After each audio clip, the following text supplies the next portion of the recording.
What's up, you guys? It's Greg. So today I'm going to be breaking down these 6 steps you need to know when purchasing a home. And we're just going to jump right into it. Step number 1 is get your finances in order. Now, this means different things to different people. So when I say get my finances in order, if I was to go back and repurchase my first home, we would have paid off our debt and had an emergency fund. That would have given me more peace of mind. But like I said, this means something different to everyone else. And getting your finances in order is important because later on, you're going to end up finding a lender and they're going to look at your debt to equity ratio. And the normal debt to equity ratio that they're going to use to qualify you for your loan is typically 43%. So let's take the example that you have $10,000 in W-2 income. And what that means is that they can qualify you for $4,300 in monthly payment. But this doesn't just include your mortgage. And that's why this is important, because when they run your credit and they run your history, they're also going to look at, do you have, what car payments you have, if you bought a fridge on a payment plan or a couch on a payment plan, and they're going to take all of this into consideration. So let's say you have $1,000 worth of car payments, you have 500 and 500, you have 2 cars.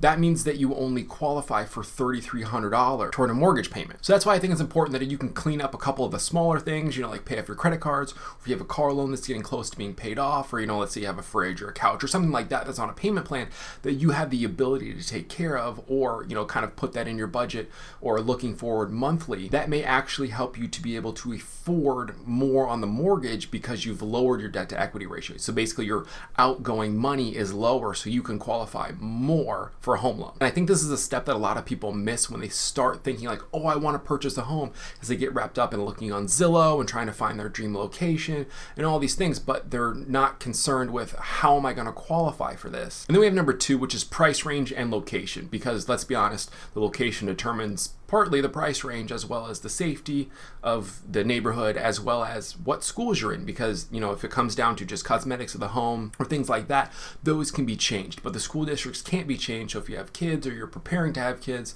or that's even on your radar, then that could matter. But also on the other end of the spectrum, when it comes to schools, if you're looking at moving in the next couple of years, are you in a school district that somebody else is going to want to move into? Because that opens up your potential resale to a lot of different buyers. And now when it comes to price, you don't want to get wrapped up in, oh, this house is beautiful, or oh, it's got the quartz countertop and it's got the tile backsplash and it's just so pretty and clean and modern. That's all great. But if you can't afford it, then you probably won't enjoy living there, because enjoying living somewhere is more important than having it be this picturesque, perfect home. Honestly, having a house that you can't afford is going to end up causing you more stress than if you were to buy a fixer-upper or a house just in a more normal neighborhood, like not a bad neighborhood, just not like a premium neighborhood. So I think coming up with a budget and a price range that you're comfortable with and that that you can afford is very important, and that way it won't skew your ownership experience of that home. So step 3 is find a lender, and this is actually really easy. You can either go to a bank and talk to a specific mortgage broker at that bank, or you can find a dedicated mortgage lender that'll actually shop around and find you the best rates possible. This is really important because you want to make sure that your lender has good communication. You can get emails and texts back from them, as well as they have the ability to close and push things through quickly. You don't want to get 2 months into a home purchase after you've done your inspections, and then you're basically just waiting on your lender because they can't get the paperwork done, and that's making it so you can't move into your house. So that's one of the things that makes finding a lender, a good lender, very important. Honestly, I found lenders on Zillow. Like, you can't Google Zillow lender because it won't come up. You have to Google, and I quote, mortgage lender Zillow. If you Google that, the potential lenders on Zillow will come up, and then you can read their reviews and what people are saying about them, and then find the one that suits your needs the best. Step 4 is find a realtor. And why it's important to have a lender before a realtor is because that lender is going to tell you what you can qualify for in terms of a purchase price and give you a pre-approval or pre-qualification letter. And depending on the showing of the house, they may require that, but also that brings a lot of validity to you looking at houses to that realtor. Because when a realtor takes you on as a buyer, so they call those buyer's agents, they don't get paid unless the house actually gets purchased. So the buyer doesn't pay the realtor his fee. That comes out of the seller's commission. So typically the seller and the buyer's agent both get 3%, and that 6% comes out of the purchase price unless you negotiate that in your contract. So already by having a lender with a pre-approval or pre-qualification letter in hand shows, hey, we're serious. And when it comes to a realtor, it's really important to find one that has good communication and is also making time for you. So for me personally, I need a realtor that's into investing because I need them for other connections like insurance brokers and contractors and things like that.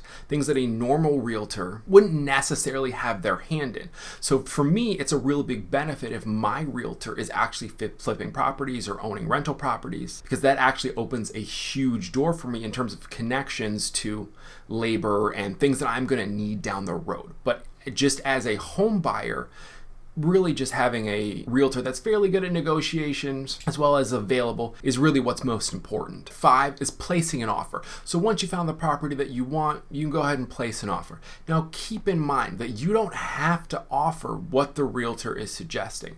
Now let's hope that you found a realtor that you trust their opinion and they are wise and they are good at their job. But let's be honest, you have to be comfortable with paying whatever it is. So you can't just blindly follow whatever the realtor is saying. But keep in mind, if you've got a house in a premium neighborhood with it's, fully updated and they're asking $200,000 for it, they're probably not going to accept your offer of $170,000. But it also doesn't necessarily hurt to try if that's really your game plan. But it could just end up irritating your realtor and you not get the house. But let's say you ended up putting a full price offer, they accept it, and then we move on to step 6, which is the inspection stage. So now you move into your inspection, and the time that you have to do that's typically stated in your contract. They will find things in the house. Unless this is a brand new constructions, typically they will find things in the house. So that shouldn't scare you, because during this due diligence period, you have the ability to go get quotes from contractors to figure out what everything is going to cost. And typically your realtor will be able to suggest a good home inspector. Typically they run about $300, just kind of depending on where you are. It's typically how I'm seeing them here. And if you're purchasing a house that's on well and septic, now is a good time to test the well, test the septic, as well as potentially test for lead. So during this stage is when you typically can ask for things like, hey, can you pay for this? Hey, can you take money off for that? And typically the seller doesn't have to do anything, but it doesn't necessarily hurt to ask. But keep in mind, there is kind of that fine line between asking because something's actually wrong and just kind of being offensive. But let's say everything's okay, and then after this period you go to the final walkthrough. It's typically 1-2 days before you actually end up closing the house, maybe that day. By now it's too late to ask for anything. But this is basically for you just to go ahead and make sure that the house is as it was when you originally placed the offer. So like, let's say they stripped all the lights off and now there's just wires dangling from the ceiling. Well, obviously that's not going to fly. Or they're carrying a dresser down the stairs, now there's a big hole in the drywall. Or one of the bathrooms flooded, or something like that. This is the time for you to be like, hey,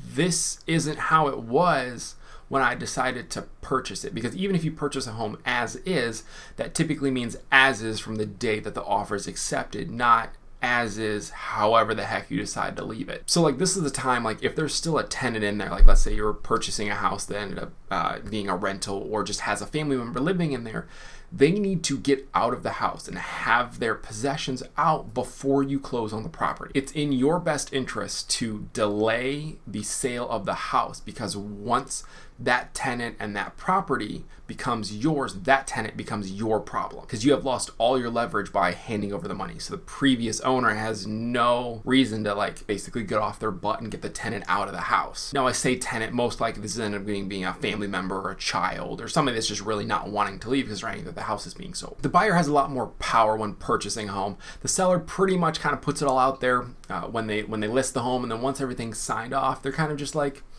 in limbo until they sell the house. Typically they don't have the ability to back out, but the buyer has the ability to back out.